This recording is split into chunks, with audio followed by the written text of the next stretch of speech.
Hello everyone. Thank you so much for joining me today. My name is Christy Strauss, and I'm the VP of Sales here at Insurance Advisors Direct. And today, I'm going to do this presentation. This is going to be fast and practical and useful, hopefully. If you sell small group, Medicare, or both of them, you're going to recognize the problem I'm referring to immediately. But more importantly, I hope and think you'll walk away with a clean fix that you can put to use.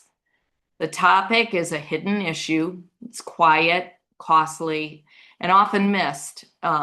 Most small group agents, they don't fail because of bad benefits when they're presenting benefits. They fail because no one plans for employees that are turning 65. And this is a silent issue that's driving increases in frustration and even lost trust. So I'm going to focus this presentation on how to fix that without blowing up the group.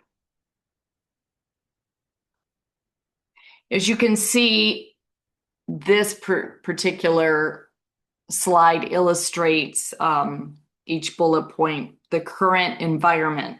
It's not random. We're seeing a lot of underwriting now, less carrier flexibility, and even more pressure on those small groups. Employers are really frustrated, and I'm sure you all know that, and agents are feeling stuck trying to defend bad renewals. That market has changed, and pretending that it hasn't is starting to cost everyone. So a lot of agents may blame claims, and that's true, but it's not the real issue. The real problem is how risk works when older employees stay on group plans. If one or two of them are 65 years or more in age, that can quietly tip up the entire group risk profile. The most common reaction is avoidance, actually, or overreaction.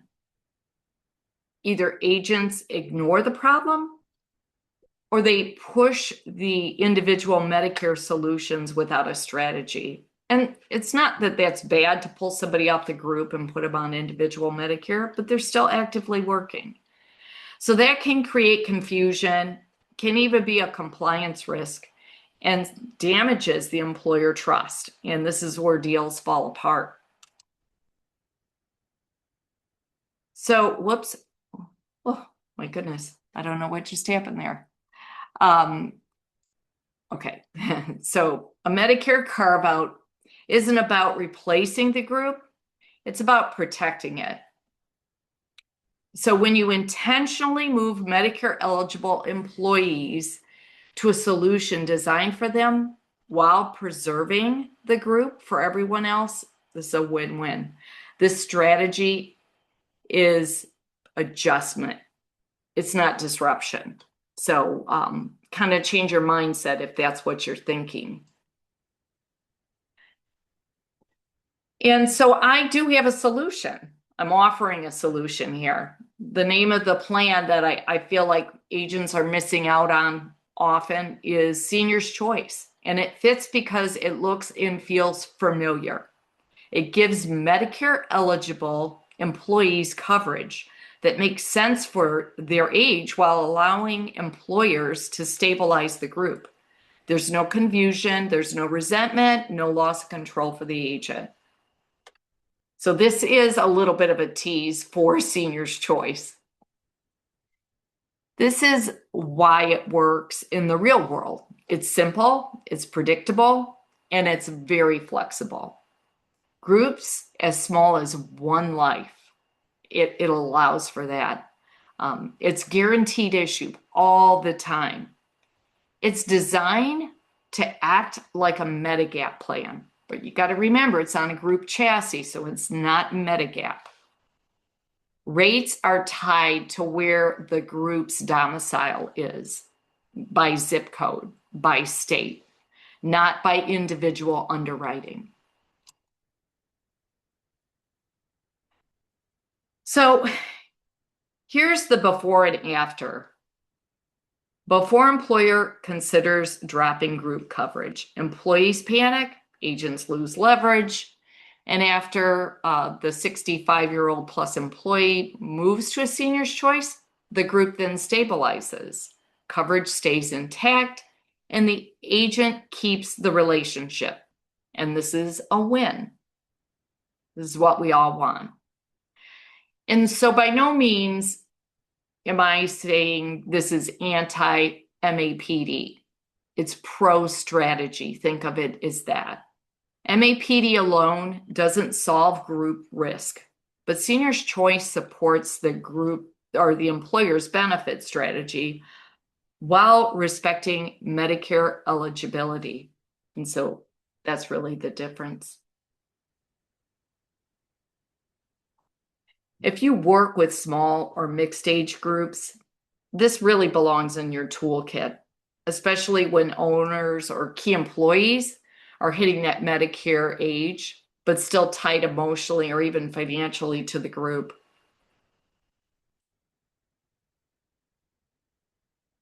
And so basically, this plan elevates your role. You're no longer quoting plans, you're solving structural problems. And that leads, I should say, to your retention, which everybody's striving for, even stronger referrals and cleaner Medicare conversations without pressure. This works when you're proactive. So look at your book right now, identify those at-risk groups, bring in IED, give me a call basically, and we can help you strategize this. Think of it as a planning conversation, not a rescue mission. So next steps. Again, I said you'll win when business is done, by solving problems others really can't see or don't see. And this is how you separate yourself as that agent, not by just a quoting mechanism. You're actually strategizing and solving problems. So as I mentioned, I am teeing this up for Senior's Choice. Some of you may be familiar with Senior's Choice and some of you may not. Senior's Choice is a group retiree medical plan. And as I mentioned, some of the sweet spots is it goes down to one life. It's always guarantee issue, no matter the age of the 65-year-old. Maybe they're 75. They're not going to ask health questions. You do have to have Medicare Part A and B intact in order to enroll in this plan. So again, acts like a Medigap, hence needing that Medicare A and B. This is secondary. Medicare A and B will still be primary. This comes in just like a Medigap and pays those access charges. And we can talk more specifically about Senior's Choice. I'm going to open it up for questions to see, if you all want to ask me any questions about Senior's Choice or just really want to see if I can provide or screen my share with some information on that. So let's do that right now. Let me bring back up my screen and see if I can open up. Stop sharing and let's see if we've got any questions. Yes. So does it offer RX coverage? It does. So Senior's Choice partners with Humana. That's their pharmacy benefit manager. And this is the egg whip portion. So again, this is on a group chassis, the RX is. It's not cheap. I would say I would encourage it for people to look at if they have a diagnosis or, big users of certain drugs that are in different formularies in the Medicare realm, because this is a very rich formulary. You'll notice like Mounjaro, Ozempic, those are a tier 2 drug in this Humana AGWIP plan. So can Medicare-eligible employees choose to move to Senior's Choice or stay on the group health plan? Good question, Elizabeth. This plan is pretty comprehensive, but if you've got a 65-year-old plus that is actively working and they're in a group that is under 20 lives, yes, you can move them. Now, if they're in a group 20 plus lives, they would remain on their current group plan. And these aren't deemed, these are rules or of engagement that are deemed by Department of Insurance. They're TEFRA rules. So it's not Senior's Choice rule. So if the group is small, and by small, I mean under 20 lives, yes, you can move those actively employed full-time employees. If they are retired or working part-time with the over 20 lives, then they can still use Senior's Choice. Does that make sense? Hopefully it does. And can you explain the difference between the two levels of RX? Now, this has been a common one because there are two levels of RX plan. One is preferred and one is premier. The premier is very, very costly. And the difference, the only difference in the two plans is one is more expensive, but has no deductibles on all tiers. So the deductibles are eliminated for the more costly plan. The other one is going to have deductibles for tiers 2, 3, and 4. You only have 4 tiers here in this on this AGWIP. And that deductible is $150. So that is the only difference. They share the same formulary. They cover the same drugs. The more expensive one, the difference is it's more expensive and has no deductibles.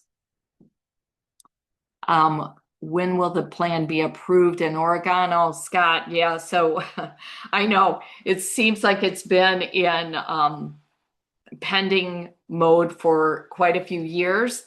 It is in many of the states, but it is not yet approved to go in a few of the states. Minnesota's one when you're looking at the Midwest.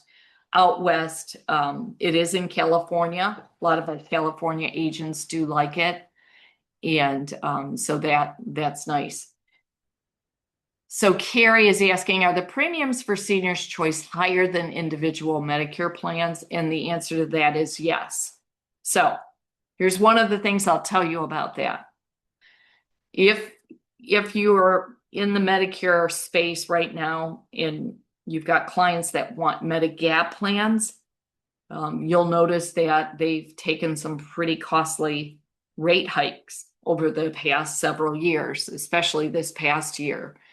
The nice thing about Senior's Choice is initially it might look more expensive, but compositely speaking, the rate increases for new business over the past 10 years have been 1.8%.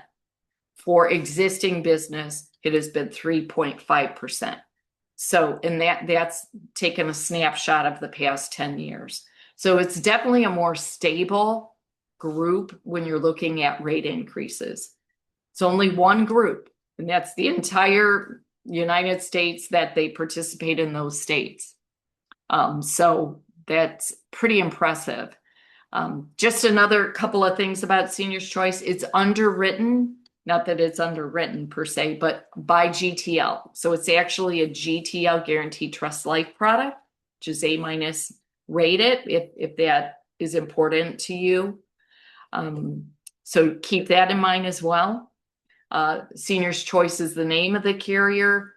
They also partner with MBA, which is a third-party administrator, and they take care of the enrollments and the claims and that sort of thing. Insurance Advisors Direct, we're the national wholesaler. We're the marketer for this group. So coming to us is really the only choice you have for Senior's Choice, but we work with you trying to get you any marketing items you may need or training. We've got PowerPoints that are designed for you to use when speaking to your clients about this product. So what I'll do is, after we finish this up, I'm going to send everybody an email thanking them for coming in and listening. I will send you the most updated, most recent Senior's Choice brochure. And there are 2 plans. There's a copay and a no copay. For the no copay, it's just in the Part B section, just so you know. They're small copays, but reason they offer 2 different plans is to kind of reduce the cost if that's what you're trying to shoot for, a specific premium. They also added in both the no copay and the copay plan, some deductibles. And if you add a deductible on, it's going to lower that premium as well. So you may want to take a look at the different areas where this is available in, by zip codes, by states. And depending on where you fall in the premiums, just kind of look at some of the sample rates, on one of those sheets. Give me a call, of course, if you want to have a further discussion about it. One more thing I'd like to say about Senior's Choice is if that group is domiciled, let's just say I'm here in Michigan, in Novi, Michigan, and one of the members of that group decides to move south, warmer climate, whether it's Arizona, California, Florida, they will keep the rate of where that plan was originated from by the employer. So the employer signs a trust agreement. So the rate will always be in that rate of wherever that employer signs their agreement. So in many cases, that is a savings, because oftentimes those higher rates are in those climates or in those states. Any other questions? Let's see. I do have, oh, sorry about that.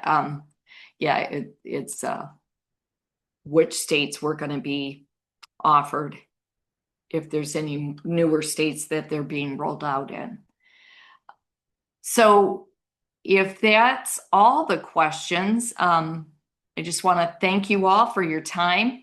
I wanted to make this quick. Hopefully you learned something, and I will be following up with the updated Senior's Choice brochure. So thank you all very much today, and have a good day. You'll get my email with my contact information in that email as well.